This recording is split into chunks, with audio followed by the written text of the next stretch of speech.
जय सिया राम। तो आज की वीडियो में हम 2019 का सेट 4 इसके न्यूमेरिकल्स करेंगे। ओके, ये एमसीक्यू पहले ही अलग वीडियो में कर चुके हैं, देख लो यार। तो क्वेश्चन है हमारा कि 5000 एंगस्ट्रॉम तरंग दैर्घ्य की दो प्रकाश किरणों के मध्य कलांतर 180 डिग्री है, इनके मध्य पथांतर क्या होगा। देखो, पथांतर जो होता है वो होता है लैम्बडा बटा 2 पाई गुणा कलांतर। ठीक है, अब कलांतर कितना 180 डिग्री, 180 डिग्री को मैं पाई लिख दूं, पाई, तो पाई से पाई कैंसिल हो जाएगा, ये हो जाएगा लैम्बडा बाई 2। लैम्बडा है 5000 एंगस्ट्रॉम, तो लैम्बडा बाई 2 कितना आ जाएगा, 2500 एंगस्ट्रॉम आ जाएगा। उत्तर आ गया। पेपर में थोड़ा अच्छे से लिखियो, हमको तो बस समझाना है आपको। अगला क्वेश्चन देखो, ये कि किसी निकाय में दो आवेश है, क्यू ए 1.5 माइक्रोकुलम प्लस का, क्यू बी माइनस का 1.5। ठीक है, और दो बिंदु ए माइनस का 2 mm 00 बी 2 mm 00 पर स्थित है। इस निकाय के द्विध्रुव आघूर्ण का परिमाण और दिशा ज्ञात करनी। देखो, ये जो है मूल बिंदु से -2 मिलीमीटर है। ठीक है, मतलब ऐसे मानो मूल मीटर इधर 2 और ये +2 पे, तो इनके बीच की दूरी कितनी हो जाएगी, 4 मिलीमीटर हो जाएगी दूरी। ओके, और आवेश का परिमाण कितना है, 1.5 माइक्रोकुलम। ठीक है, ऐसे कुछ सिचुएशन है, बिंदु ए जो है वो इधर है, ठीक है, -200, और बिंदु बी इधर है 200, तो इनके बीच की दूरी कितनी है, डी जो है वो है 4 मिलीमीटर। ठीक है, मिलीमीटर को हम लिख सकते हैं 4 × 10⁻³ मीटर। ओके, और आवेश कितना है, आवेश है 1.5 माइक्रोकुलम। तो द्विध्रुव आघूर्ण होता है P बराबर Q गुणा D, आवेश का परिमाण और बीच की दूरी। ठीक है, तो 1.5 माइक्रोकुलम, माइक्रो का मतलब 10⁻⁻6 होता है। ठीक है, तो 10⁻⁻6 कुलम गुणा ये दूरी है 4 × 10⁻³ मीटर, 4 × 10⁻³ मीटर, तो 15 चौके 60 होता है, तो ये हो जाएगा 6 × 10⁻⁻6 -3 हो जाएगा -9 कुलाम मीटर। ये हो गया द्विध्रुव आघूर्ण। दिशा द्विध्रुव आघूर्ण की हमेशा -q आवेश से +q आवेश की ओर होती है। ठीक है, तो B पे माइनस का रखा है और A पे प्लस का, तो B से A की ओर, या ऐसे कहे कि माइनस के आवेश से प्लस के आवेश की ओर दिशा होती है द्विध्रुव आघूर्ण। एक चीज और, क्वेश्चंस ऐसे टफ नहीं है, एक बार कॉपी पे खुद से ट्राई करा करो, क्वेश्चन देखते ही फिर जो है अगर ना हुई कोई क्वेश्चन तो तब देखा करो उसका सॉल्यूशन। तो एक अनंत लंबाई के एक समान आवेशित सीधे तार से रैखिक आवेश घनत्व जो है लैम्बडा, उसकी वैल्यू ये है 10 × 10⁻⁻8 कूलम पर मीटर। तार से 2 सेंटीमीटर दूरी पर उत्पन्न विद्युत क्षेत्र की तीव्रता ज्ञात कीजिए।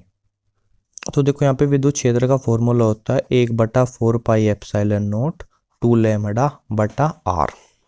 1/4 पाई एप्सिलॉन नॉट की वैल्यू क्या होगी, 9 × 10⁻9 गुणा 2 गुणा लैम्बडा की वैल्यू कितनी है, 10 × 10⁻⁸ है, तो 10⁻7 बच जाएगी। ठीक है, और दूरी है 2 सेंटीमीटर, उसको लिखेंगे 2 × 10⁻2 मीटर में कर लेंगे ना, तो ये जो है -2 ऊपर हो जाएगी 11, 11 में से 7 जाएगी 4, और 2 से तो 2 कैंसिल हो जाएगा, तो 9 × 10⁻4 न्यूटन पर कूलम।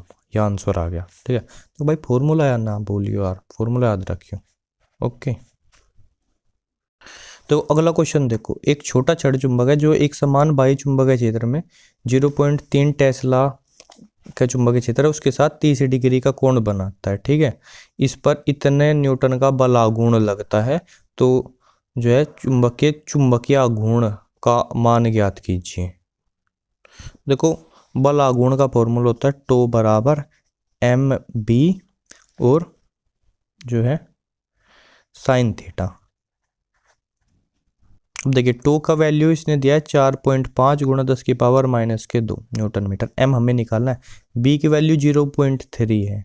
ठीक है, 0.3, और साइन 30 डिग्री का मान हो जाएगा 1/2। ठीक है, तो देखो, इससे 15 ये 45 होता है, इसको 3 मान लो, इसको 45 मान लो, तो ये कितना आ जाएगा, ये आ जाएगा 15, और 15 दूनी हो जाएगा 30, 30 × 10⁻⁻2 बराबर आ जाएगा m। ठीक है, ये कितना आज बन जाएगा 30/100, यानी 0.3 बराबर m। तो m बराबर आ गया 0.3, मात्रक होता है एम्पियर मीटर स्क्वायर, चुंबकीय द्विध्रुव आघूर्ण का मात्रक। ठीक है, एक फॉर्मूला ये भी होता है m बराबर IA। ठीक है, ये क्षेत्रफल है, ये धारा, m चुंबकीय गुण। तो अब देख लो मात्रक जो है वो क्यों है। ठीक है, तो ये फॉर्मूला देखो कितना सिंपल सा था, है ना क्वेश्चन। ये देखो अगला क्वेश्चन है कि कोई प्रकाश पुंज जो है किसी बिंदु P पर अभिसारित हो रहा है। ठीक है, 15 सेंटीमीटर फोकस दूरी के अवतल लेंस को अभिसारी पुंज के पथ में जो है P से 12 सेंटीमीटर बाईं ओर रख दिया जाता है। प्रकाश पुंज अब किस बिंदु पर अभिसारित होगा। ओके, तो देखिए कोई बिंदु P था और उस पे जो है आकर के कोई प्रकाश ऐसे अभिसारित हो रहा था। अब हमने क्या करा, हमने कहा कि भाई एक काम करते हैं, इसके बीच में अवतल लेंस रख देते हैं एक, हम बड़े शाने।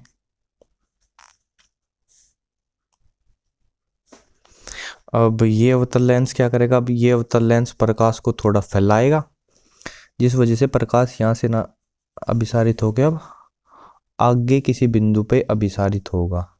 ठीक है, अब ये हमें बताना है कि कहाँ कितनी दूरी पे किसी बिंदु पे अभिसारित होगा। ठीक है, अब जो लेंस जो है हमने ये रखा है बिंदु P से 12 सेंटीमीटर की दूरी पे, और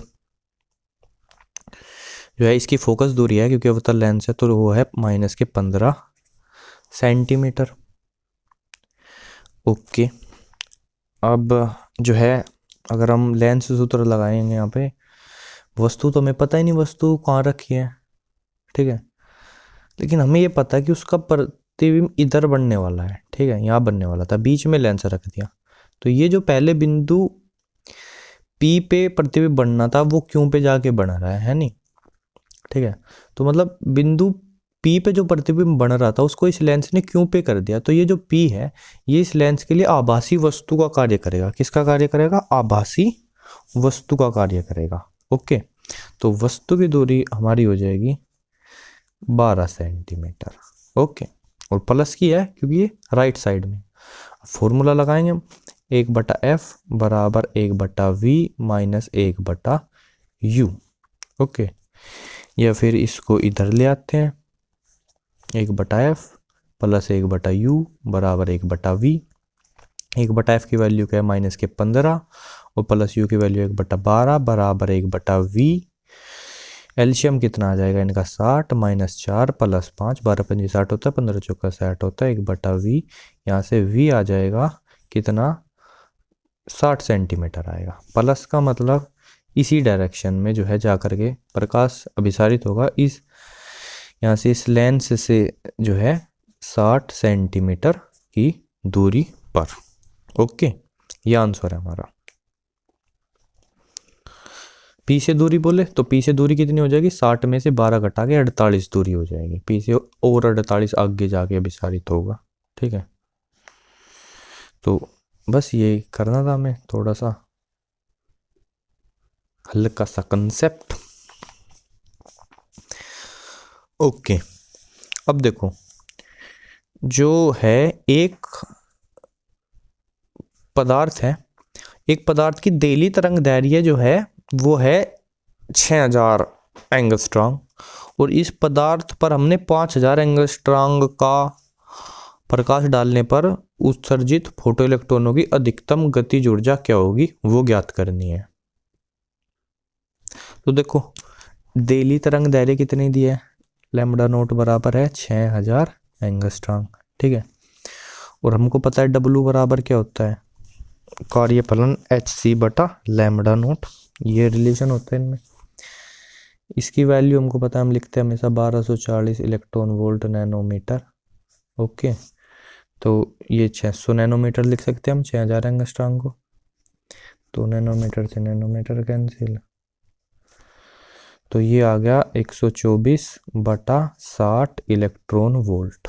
ओके, अब हमारी प्रकाश विद्युत प्रभाव की इक्वेशन है hc/λ बराबर W + k max। ठीक है, hc वही 1240 इलेक्ट्रॉन वोल्ट नैनोमीटर, प्रकाश डाल रहे हैं हम 5000 एंगस्ट्रॉम का, है ना, यानी यहाँ जहाँ भी 60 है उसकी जगह 50 आ जाएगा। 124/50 बराबर है W की वैल्यू 124/60 + के मैक्स। आंसर की इसमें इलेक्ट्रॉन वोल्ट में, तो इधर घटा में चला जाएगा। 124 कॉमन ले लिया हमने, ठीक है। इसमें से 10 भी कॉमन ले लेंगे, 1/5 माइनस 1/6 हो जाएगा, ठीक है। और 1/5 माइनस 1/6 कितना हो जाएगा, 1/56 30 हो जाएगा। तो 124/10 गुणा 30, सही सही भी हो रहा है, बराबर हो जाएगा के मैक्स के, ठीक है। इलेक्ट्रॉन वोल्ट में आंसर है। तो 100 तो ये वैसे हो गया, तो ये हो जाएगा 124 को पहले 3 से भाग कर लेते हैं, तो 4 3 चौक 12, ठीक है। 4 एकम 4, 41.33 ये आएगा आंसर। बट्टे जो है 100 हो रहा है, इलेक्ट्रॉन वोल्ट बराबर के मैक्स। तो के मैक्स आ जाएगा मेरा महत्तम गतिज ऊर्जा 0.413 इलेक्ट्रॉन वोल्ट। दोबारा से सुन लो अगर समझ में नहीं आया हो। अगर देली तरंग दैर्घ्य दे रखी है तो कार्यफलन hc/λ0 होता है। hc की वैल्यू हम हमेशा 1240 इलेक्ट्रॉन वोल्ट नैनोमीटर यूज करते हैं। हमने W निकाल लिया। अब जो है ये प्रकाश विद्युत प्रभाव की समीकरण है। hc/λ की वैल्यू निकालेंगे 1240 इलेक्ट्रॉन वोल्ट नैनोमीटर बटे 5000 एंगस्ट्रॉम का प्रकाश डाला तो 500 नैनोमीटर। इसको ऐसे करा, ऐसे काट लिया, तो बस ये आ गया 50-60 के मैक्स। तो महत्तम गतिज ऊर्जा आ गई। और कुछ भी निकालना था क्या, बस यही निकालनी थी कि फोटो इलेक्ट्रॉन की अधिकतम गतिज ऊर्जा। ओके, अगर जूल में दे रखा हो आंसर तो इलेक्ट्रॉन वोल्ट को जूल में बदल लेंगे। एक इलेक्ट्रॉन वोल्ट में होता है 1.6 गुणा 10⁻⁻19 जूल। अब अगला सवाल देखेंगे। ये परिपथ दे रखा है हमें। पहले तो कह रहा कि किरचॉफ के नियमों को उल्लेख कीजिए, फिर ये परिपथ सोल्व करने को कह रहा है कि R1 में और R2 में जो है दिए गए उपयुक्त परिपथ में प्रत्येक प्रतिरोध में प्रवाहित धारा की गणना कीजिए। R1 और R2 में हमें प्रतिरोध बताना है, ठीक है। चलो बहुत बढ़िया, बहुत आसान है। मैं मान लेता हूँ इधर से जो है करंट आ रहा है I1, ठीक है। इधर से करंट क्या है I1, और इस वाली से करंट आ रहा है I2। तो I1 I2 आने वाला करंट, यहाँ से दोनों में करंट क्या आएगा, I1 प्लस I2 आएगा, I1 प्लस I2। ये करंट इस प्रतिरोध से होकर गुजरेगा, यानी R1 में करंट क्या जा रहा है, I1 प्लस I2। अब I1 अपने घर पे वापस आ जाएगा, ऐसे घूम के I1 निकला, I1 पहुंचा, सेल से I1 निकाला, उसको I1 दे दिया। इधर जो है I1 उधर चला गया तो I2 इधर आ जाएगा। I2 आया घूम फिर के जूं इस सेल में वापस, I2 लिया इससे, इसको I2 जो है दे दिया। तो यानी इस प्रतिरोध में कितना आ रहा है, केवल I2 आ रहा है। अब देखो ये जो छोटे वाला डिब्बा है लूप, इसमें जो है हम किरचॉफ का नियम लगाएंगे। यहाँ इस बिंदु से चलेंगे और घूम फिर के यहीं आएंगे। तो देखो सबसे पहले तो हमारे रास्ते में क्या पड़ी, एक सेल पड़ी जिसमें हम माइनस से प्लस में जंप किया हमने, ऊपर गए तो प्लस के 10 होगा विभव परिवर्तन। तो छोटे डब्बे में लगा रहे हैं हम पहले, है नहीं। तो क्या है कि पहले तो हम जो है यहाँ से यहाँ जाएंगे, सेल के जो है निगेटिव सिरे से पॉजिटिव सिरे पे जा रहे हैं, तो प्लस 10 वोल्ट, ओके, प्लस के 10। उसके बाद क्या है, उसके बाद देखो हम यहाँ से यहाँ तो कुछ नहीं, अब ये प्रतिरोध है R1, ठीक है। R1 हम जो है, अबे यार स्पष्ट दिखना, R1 हम जो है इधर से ऐसे जाएंगे, ठीक है। इधर से आए हम चल गए तो ऐसे जाएंगे, और करंट भी ऐसे जा रहा है तो हम करंट की दिशा में जा रहे हैं। करंट की दिशा में क्या होगा, पोटेंशियल जो होगा गिरेगा नीचे। तो कितना होगा, I1 plus I2 into R की वैल्यू कितनी है, 10 ओम है, तो माइनस के 10 इंटू क्या है I1 प्लस I2। अब बराबर वहीं पहुंच जाएंगे, और तो कुछ चीज़ है नहीं रास्ते में, और तो कुछ नहीं है, तो वहीं पहुंच के बराबर कर दो 0, ओके। तो बराबर 0। यहाँ से हम क्या लिख सकते हैं, इसको इधर ले जाएंगे, 10 बराबर 10 I1 प्लस I2, इससे कट के एक आ जाएगा, यानी 1 बराबर I1 प्लस I2। अब क्या करेंगे, अब जो है ये जो बार वाला डब्बा है ना, बड़े वाला, ये इस वाले में लगाते हैं, ठीक है। देखो पहले यहाँ से आ गए, माइनस से प्लस पे गए, तो क्या होगा, प्लस का 10 वोल्ट हो गया, प्लस का 10। उसके बाद क्या कर रहे हैं हम, अब हम प्लस से माइनस जा रहे हैं, प्लस से माइनस गए गिरे, तो माइनस का 10 ये। उसके बाद जो है, उसके बाद हम ऐसे आए चल गए, हम इधर से जा रहे हैं, धारा जो है, धारा हमारे सामने से आ रही है, धारा सामने से आ रही है, हम इधर से जा रहे हैं, धारा इधर से आ रही है, ठीक है। तो क्या होगा, विभव परिवर्तन पॉजिटिव होगा, प्लस के tan I2, तो प्लस के tan I2, ठीक है। उसके बाद जो है यहाँ के चल के अब हम फिर से वहीं पहुँच जाएंगे, कुछ और नहीं आएगा रास्ते में, तो बराबर 0। अब देखो 10 माइनस 10 तो 0 होगा, तो 0 प्लस tan I2 बराबर 0, यानी tan I2 बराबर 0, यानी कि I2 बराबर 0। I2 बराबर 0 रख देंगे हम, तो I1 की वैल्यू क्या आ जाएगी, I1 की वैल्यू आ जाएगी 1 एम्पियर, ठीक है। तो जो R1 है उसमें I1 प्लस I2 करंट जा रहा है, यानी 1 प्लस 0 यानी 1 एम्पियर, और R2 है उसमें केवल I2 करंट जा रहा है, यानी 0 एम्पियर, ठीक है। ओके, देखो अगर किरचॉफ्स लॉ लगाना नहीं आता है यानी, तो सीख लो भाई। मैं रिकमेंड करूँगा, फिजिक्स वाला सर की एक वीडियो है किरचॉफ्स लॉ की, अगर वो देख लोगे तो समझ में आ जाएगा, ठीक है। मैंने भी देखी थी जब मैं 12th में था, आ गया था अच्छे से। तो ये है, इसमें क्या है, पहले तो पूछा था धारा मापिया मीटर और वोल्ट मीटर में से किसका प्रतिरोध अधिकतम, तो वोल्ट मीटर का अधिकतम होता है और अमीटर का न्यूनतम होता है। चलो, दर्शाए गए उपरोक्त परिपथ में 50 ओम प्रतिरोधक के आर पार जो वोल्ट मीटर है वो पढ़ता है कि 18 वोल्ट है। 30 वोल्ट की बैटरी लगा रखे, वो कह रहा है नहीं 18 वोल्ट है। तो वोल्ट मीटर का प्रतिरोध ज्ञात कीजिए, वोल्ट मीटर का प्रतिरोध ज्ञात कीजिए। अच्छा जी, चलो कर लेंगे, क्या दिक्कत है। अब देखो, ये 50 ओम का प्रतिरोध है और वोल्ट मीटर का भी कुछ प्रतिरोध होगा, वे दोनों किस में जुड़ेंगे, वे दोनों समांतर क्रम में जुड़ेंगे। मान लिया मैं समांतर क्रम में जुड़ के प्रतिरोध क्या हो जाएगा, आर प्रतिरोध आ जाएगा, ठीक है। तो ये परिपथ कैसा दिखेगा, कुछ तो ऐसा दिखेगा, इधर 30 वोल्ट की बैटरी है, बैटरी नहीं सेल, और इधर 24 ओम का प्रतिरोध है, और इधर क्या है, इधर वो आर ओम प्रतिरोध है, आर जो आएगा, ठीक है। तो मैं यहां से लिख सकता हूं कि देखो कुल प्रतिरोध क्या आ जाएगा, आई करंट ये दोनों श्रेणी क्रम में हो गए, कुल प्रतिरोध हो जाएगा आर प्लस 24 है, और जो धारा होगी, धारा में हम लिख सकते हैं वी बटा आर, यानी 30 बटे आर प्लस 24, ये जो है धारा हो जाएगी, ठीक है।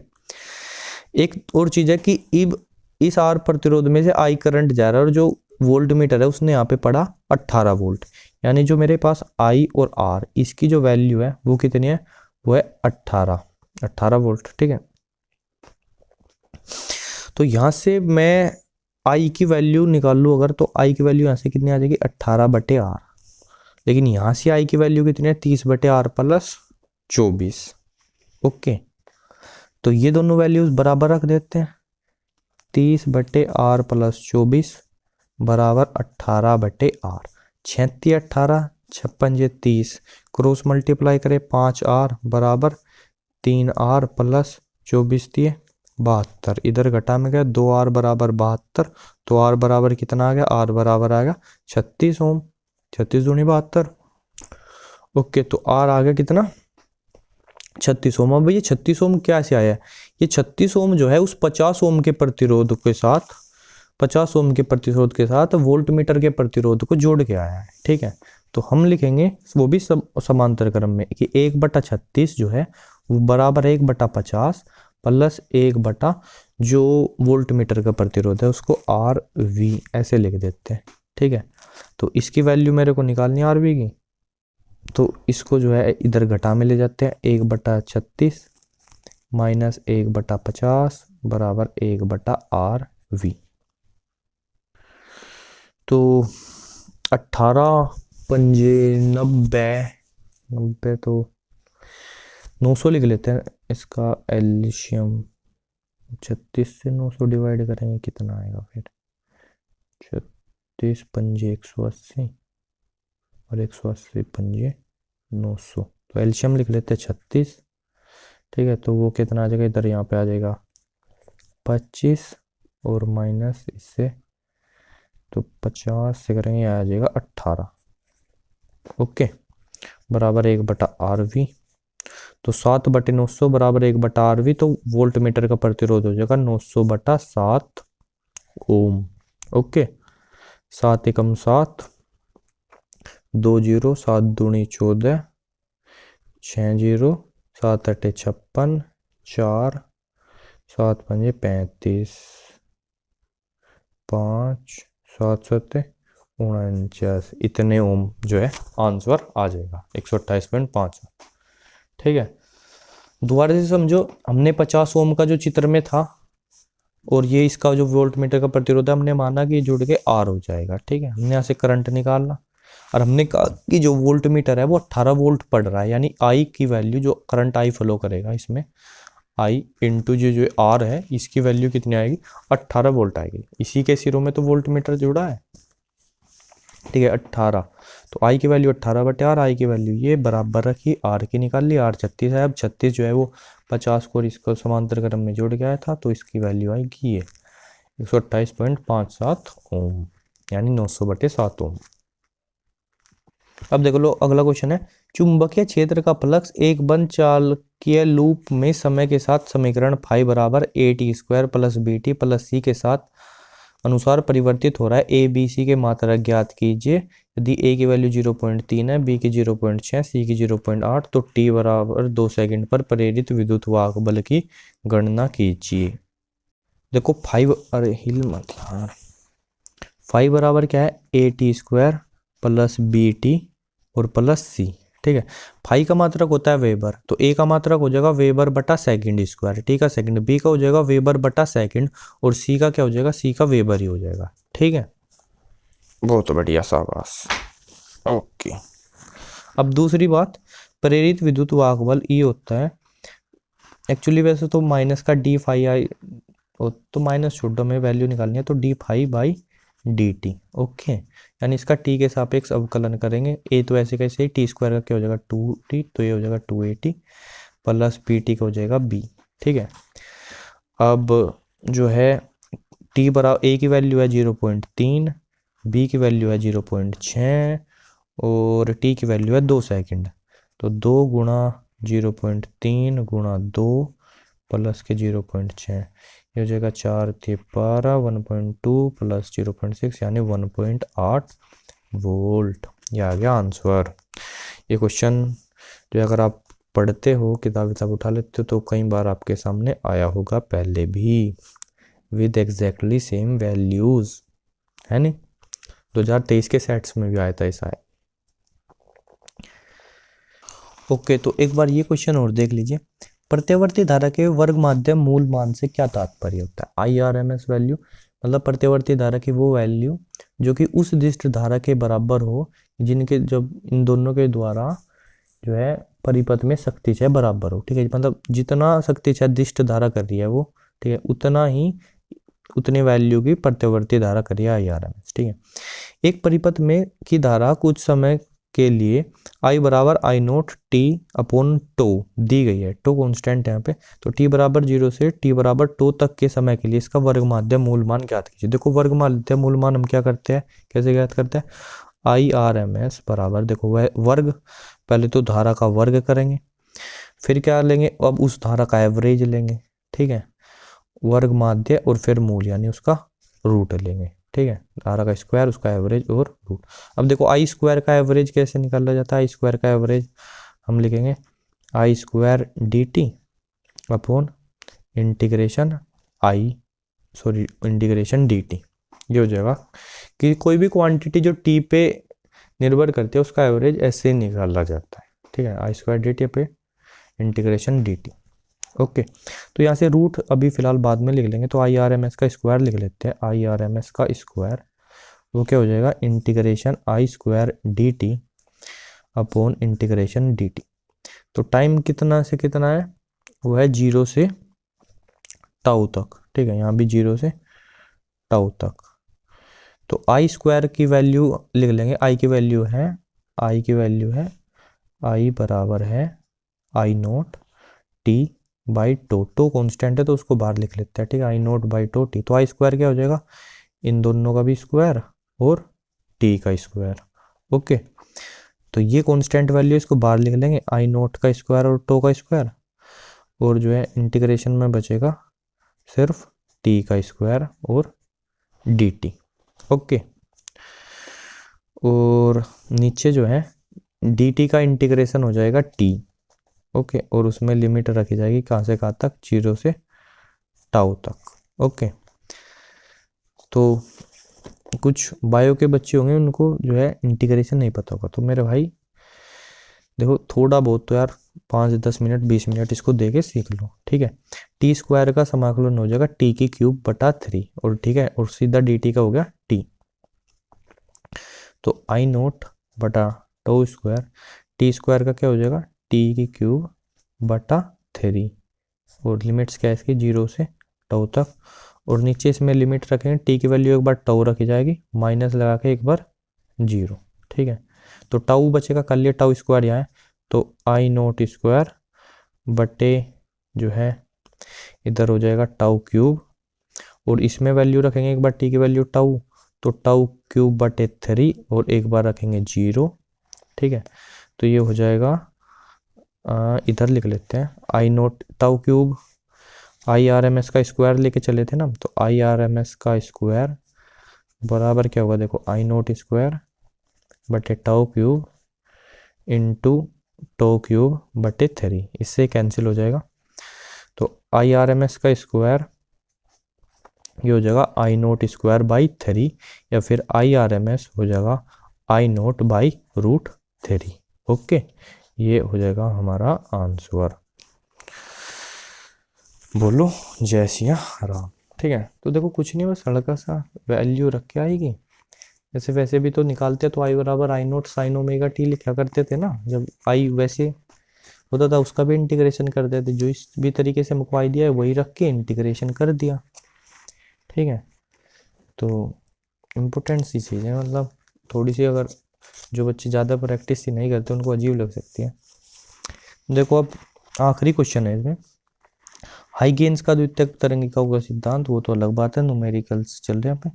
तो 6000 एंगस्ट्रॉम तरंग दैर्घ्य का एक वर्णीय प्रकाश जो है वायु से कांच की सतह पर आपतित होता है, इससे परावर्तित प्रकाश अपवर्तित प्रकाश की तरंग दैर्घ्य आवर्ती एवं चाल ज्ञात कीजिए।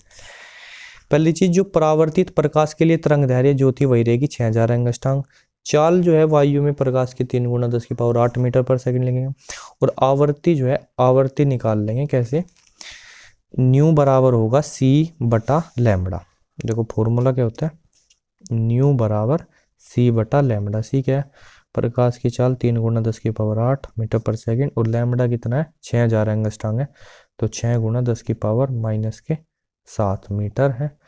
तो ये हो जाएगा 3/6 यानी 0.5 गुना ये 7 ऊपर जाएगा 10⁻15, ठीक है, हर्टज या सेकंड इनवर्स, या फिर 5 गुना 10⁻14 हर्टज ही होगी आवर्ती। ठीक है, तो परावर्तित प्रकाश के लिए तरंग दैर्घ्य वही रहेगी 6000 एंगस्ट्रॉम, आवर्ती ये निकाल लिया हमने, और चाल 3 गुना 10⁸ मीटर पर सेकंड। अब जब कांच में जाएगा तो हमको पता है चाल जो है वो सी को अपवर्तनांक से भाग देना पड़ेगा n से 1.5 से, तो 2 गुना 10⁸ मीटर पर सेकंड रह जाएगी। लैम्बडा को भी जो भी लैम्बडा डैश आएगी वो लैम्बडा को अपवर्तनांक से भाग देना पड़ेगा। ठीक है, लेकिन आवर्ती जो है माध्यम से एक माध्यम से दूसरे माध्यम में प्रकाश जाता है तो आवर्ती सेम रहती है, आवर्ती यही रहेगी। लैम्बडा डैश क्या आ जाएगा, 6000 एंगस्ट्रॉम को कहाँ है जहाँ भी है 6000 एंगस्ट्रॉम है, और 1.5 से डिवाइड कर देंगे, 1.5 अपवर्तनांक है तो 4000 एंगस्ट्रॉम आ जाएगा। ठीक है, तो अपवर्तित प्रकाश के लिए तरंग दैर्घ्य 4000 एंगस्ट्रॉम, चाल हो जाएगी 2 गुना 10⁸ मीटर पर सेकंड, और आवर्ती यही रहेगी, और परावर्तित प्रकाश के लिए आवर्ती है, तरंग दैर्घ्य सेम, चाल ये। ठीक है, तो अब हमें दीजिए इजाजत, दूरदर्शन पे बोलिए जय श्री राम। ठीक है, जय श्री राम।